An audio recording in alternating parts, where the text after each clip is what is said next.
Or text, I hope you like Paul Westerberg, because if you don't, you suck.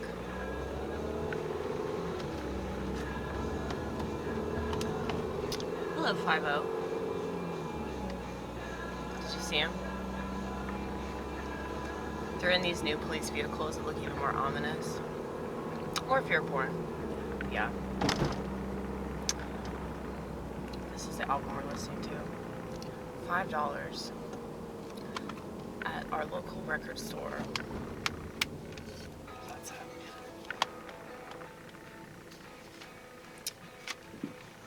Adequately grunge, as he should be.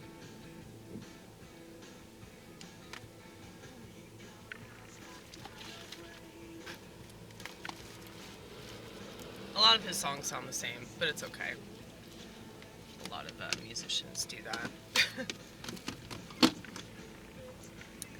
See the Rolling Stones.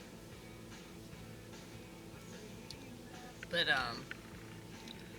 I was thinking about the podcast or stream, whatever I did last night, and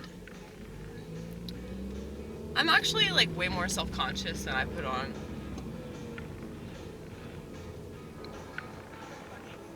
I know that I seem confident to the outside world, and like I'm pretty confident in like my personal life or my thought process and the way that I look at the world and everything.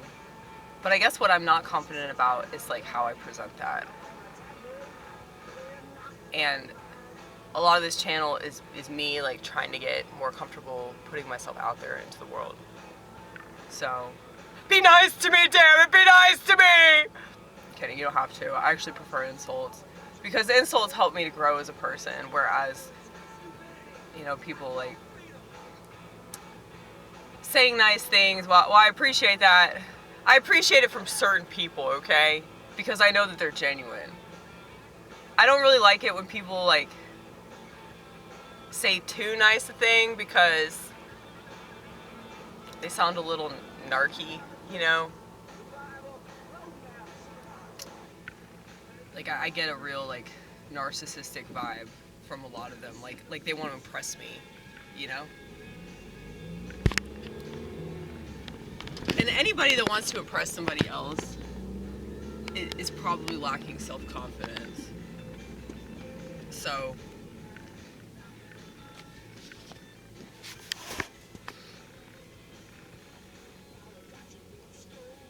it's like they need approval from other people in order to feel right with themselves in that particular moment. And so they see a quality in you that they relate to somewhat, and they attach themselves to that and idealize you based off of that quality. And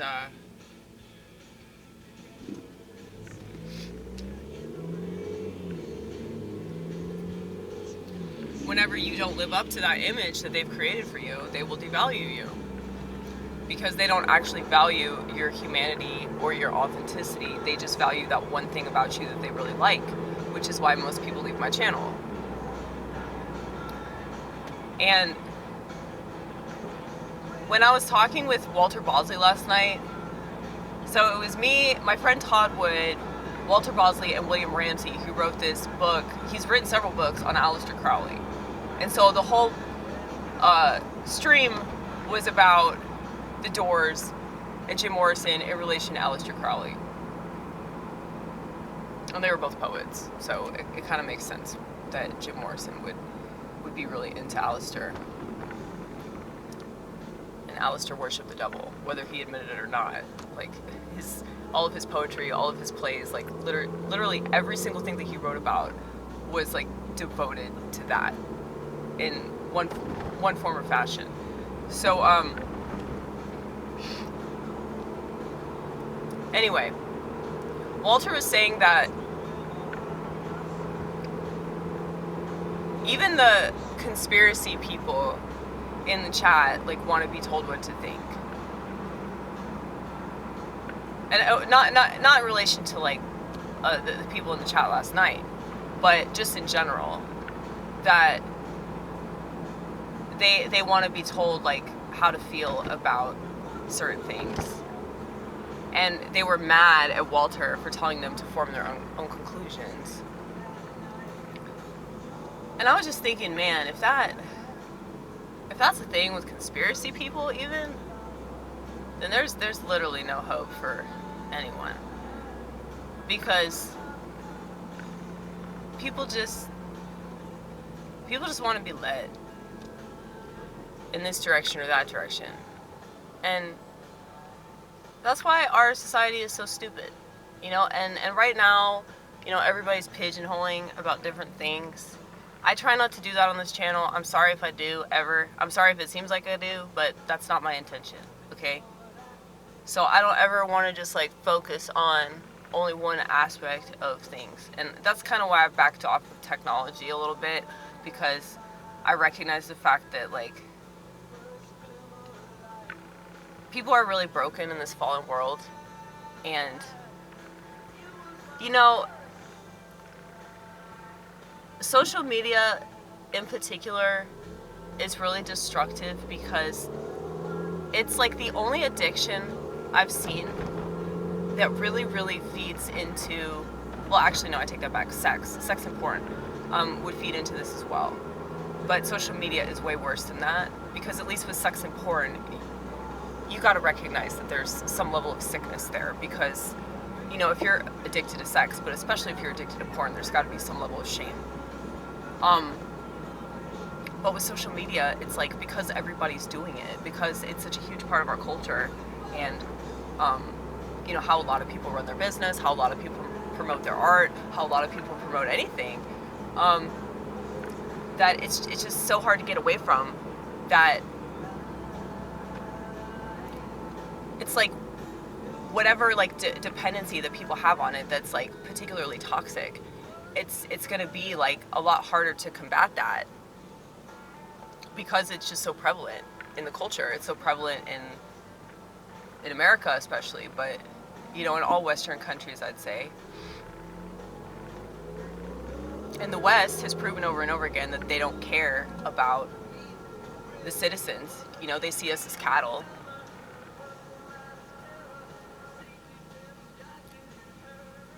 Like, people in second world countries seem to care way more for their citizens than first world countries. So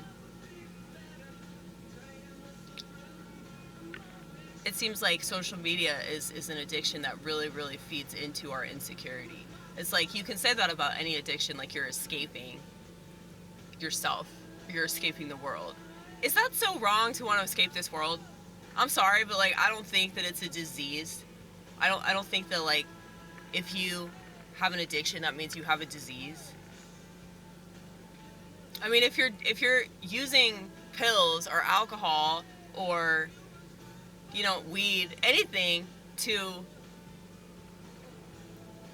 attempt to run away from your past, obviously your past is bad. Obviously you had a shitty childhood. Obviously, you know, you were in a war or something like that, you know? And that's fucked up that people would be like, oh, well, you just have a disease. Like, that's just lazy to me. But the world is fucking terrible. And the world spawns a lot of really, like, destructive people. A lot of vile, evil people that hurt children. And they hurt anyone that they're in a relationship with, you know? And so people are, like, permanently damaged from that shit. They have to go through, like, years, possibly decades of recovery from that sort of thing. So can you really blame them for choosing a substance?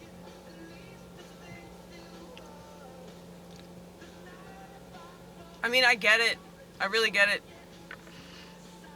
So I have a lot of compassion for that. But at the same time, if your actions are negatively impacting other people, like, you know, at that point, it's, like, a lot more selfish. But you're way ahead of the curve if you can admit that you're fucked up. If you can admit that bad things happened to you as a kid, you're way more ahead. If you can admit that maybe joining the military was not a good idea. And I'm not trying to discount anybody's service. When I say that, please don't take it that way. But I'm a woman, honey. I can't go along with war. I can't go along with people killing each other all for the sake of fucking blood money and tanks and missiles and nuclear power, or whatever the fuck they tell us it is. It's all about control and manipulation and turning everybody into a slave. And it's very unfortunate that most people like don't seem to mind being a slave. They definitely have a slave mindset. But I mean, technically I'm a slave because I'm wearing this fucking seatbelt, you know? It's like I've caved in. I sold out. I might as well just burn in hell with Ronald Reagan, right? But anyway, what was the point of this? You're talking about conspiracy people and how they're just as lame as non-conspiracy people. Yeah, they want to be told what to think. They want like a nice little, you know, bubble that they can live in.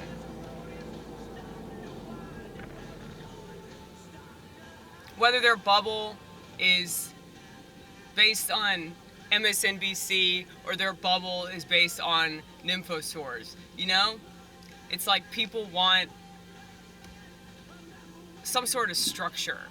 And they really get mad when you're telling them, no, it's up to you to make that structure. It's up to you to construct reality. They really, really want to be told what reality is. But, yeah, it's like, back to the addiction stuff. Addiction is a way of controlling reality. When there are things that happen to you that you couldn't control, and your mind went somewhere else, this is called disassociating, okay? So when your mind goes somewhere else, typically some kind of personality disorder might develop. And if that's the case, then addictions are going to be like the natural response to that.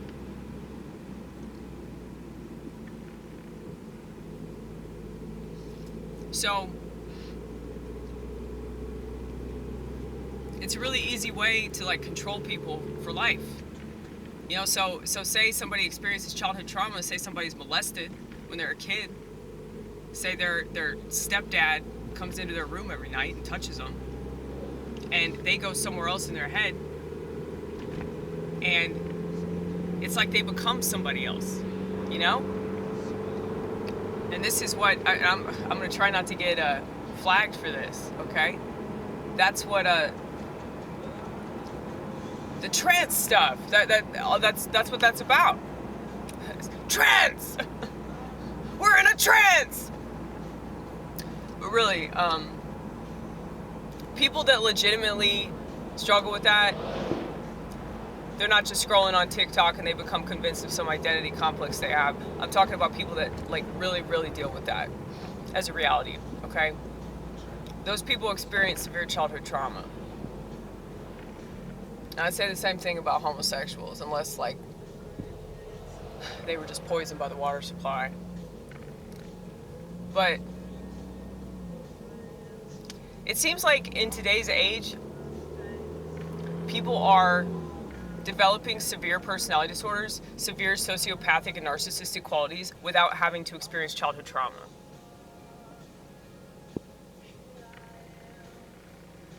And that makes sense too, because, you know, social media is very isolating.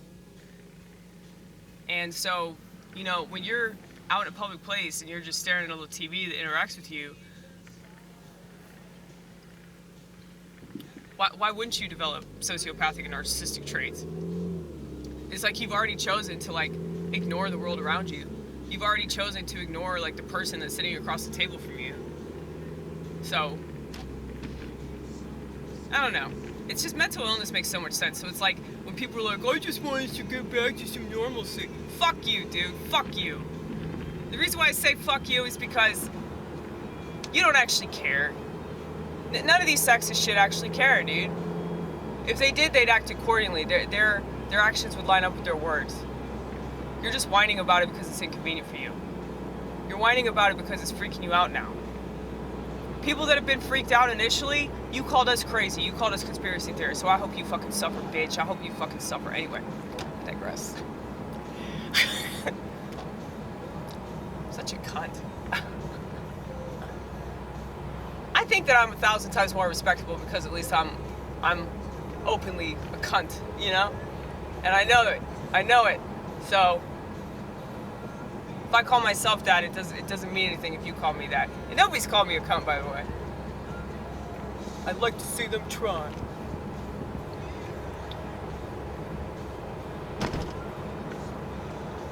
But you know, I have multiple sides of me, and one of those sides is cunt. Another side is protective mother hen, okay? I want to protect all these people, but they don't want to be protected. They want to keep believing lies and bullshit. They don't even know about fucking gematria, dude.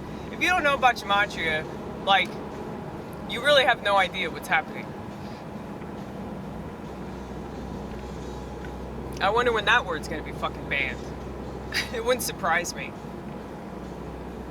Because that is really like the ultimate conspiracy. Gematria is a conspiracy of all conspiracies. That's why all these so-called conspiracy gurus, these mainstream people, or these people that pretend that they're not mainstream, but they actually are because they're not talking about that. If that's the number one way that they're controlling everything, I would say that maybe you should look that shit up. Maybe that's something you should research, you know? But that's the thing, they can't be bothered with that shit. I'm not even good at math, and I'm getting better at understanding it.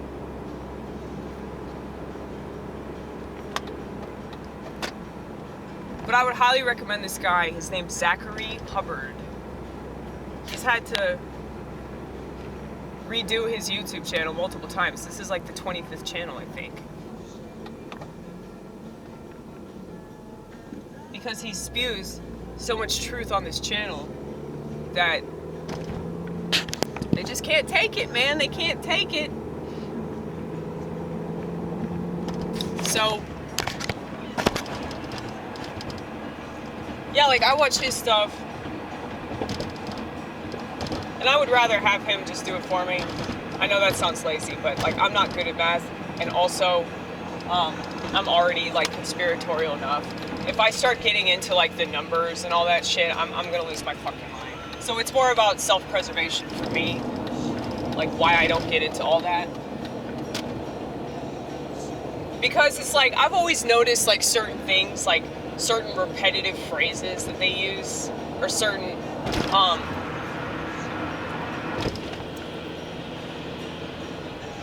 certain things that are said at certain times every year. Oh shit, we got heavy traffic over here too. Fuck my ass, dude. Blame immigration.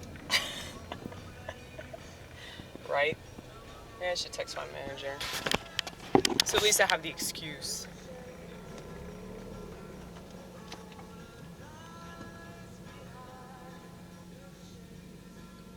Because I'm definitely going to miss my 15-minute mark, because it's 11:09 right now.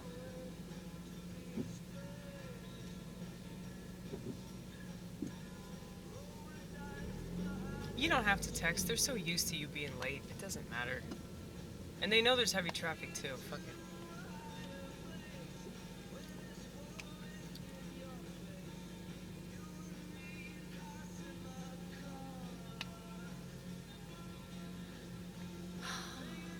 Anyway, yeah, if I get into, like,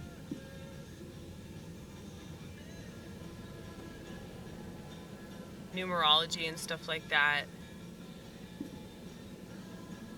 and gematria is applying numerology to letters, so every letter has a numerical value, and once that numerical value is calculated, it codes certain phrases, certain words, certain phrases. And that's a code that Aleister Crowley used. So it's a way for them to have ultimate control over people. It's a way for a lot of these sacks of shit, these Satanists, these people that want to have, like, ultimate power, you know? They can live forever, in a way.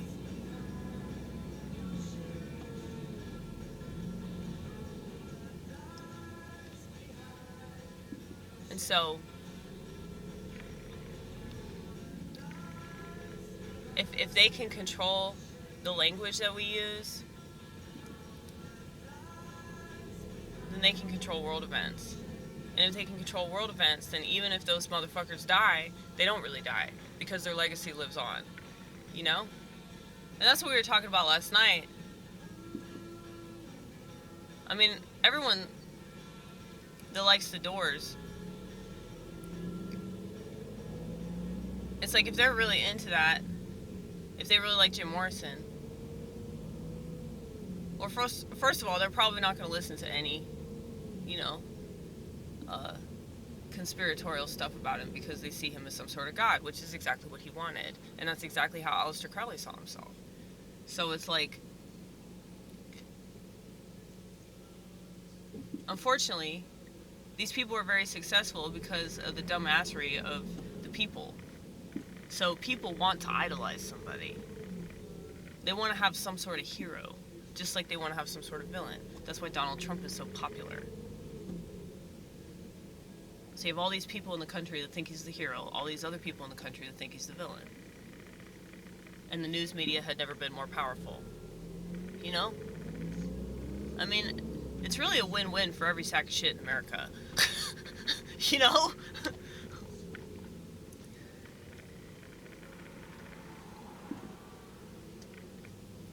But yeah, I mean, if I seem like extra vitriolic towards, like, the common man, I mean, look, my whole family's like this. A lot of the people I work with are like this.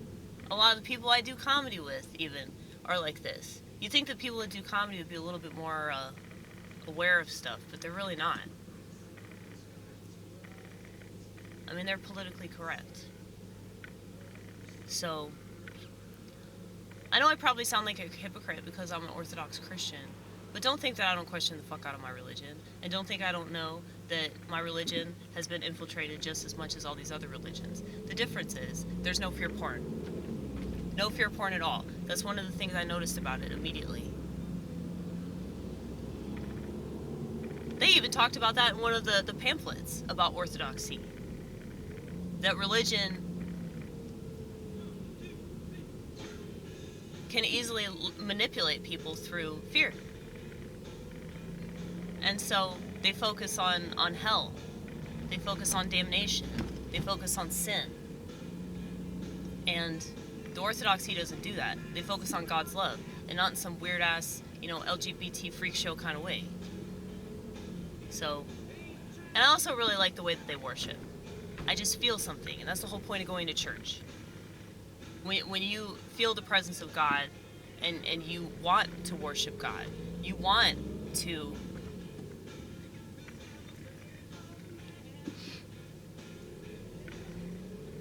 be in the presence of God's people too. I really underestimated how powerful that is.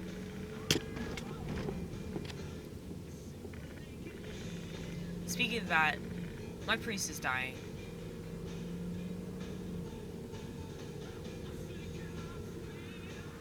He's going into hospice because, he's tried to fight this cancer, and to no avail. And it's really terrible, but I pretty much expected this information. It's like, I feel like I mourned him, before this even happened. If I hear about somebody's cancer diagnosis, I just assume that they're going to die.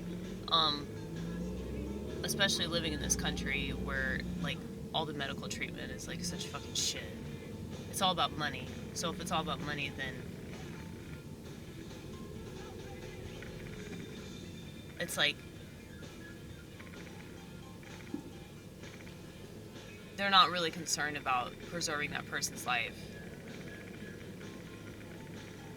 It's like they keep them alive so long as they can use them and manipulate them into thinking that they're going to get better, into thinking that eventually they'll be well and live a functioning life again. And that's why this country is the worst one. Because this country is all about money. And, you know, money, they say it's the root of all evil. It's the love of money that's the root of all evil. But I mean, how many people in this country will say, well, this is the greatest country in the world because you can make money? I'm not saying those people are evil because they've been fooled into thinking that that's what makes a country good. But, you know, I would say that when that's like the main thing that people use as like some sort of flex, then how can morality coexist with that? Like, it really can't. I don't think that people can grasp that because they've been trained their entire life to love this country. They've been trained their entire life to love capitalism. They've been trained their entire life to love whatever they're told history is. And, you know, yeah, when you realize this about the world you live in, just like the sacks of shit that run everything are very, very successful because of the massive amounts of people that just soak this shit up, you know? They just love being manipulated, it seems. But I don't know, man. I'm just so sad for so many reasons. And I don't want to like bemoan that. I don't want to experience any less of that either. You know, it's like if this is what it is, then I want to feel the fuck out of it. You know? Because I think it's pretty fucked up that people would rather be lied to than accept certain things that are bad about the world they live in. And, you know, the less that they can accept the bad, the less they can accept the good, too. You know, I've said this before about, you know, human experience. But it's true of everything.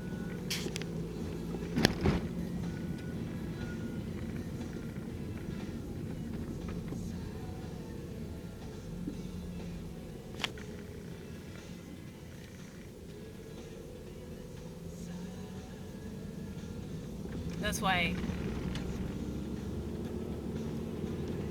people that don't believe in God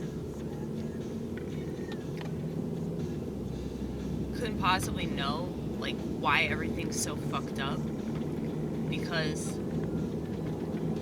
of like who's really controlling the world, you know, because they work for the devil. But there are so many people that claim that they believe in God that don't really believe in the devil anywhere near as much as they should. Now, I understand it's like really depressing stuff that they don't want to read about, but these people are fucking pussies.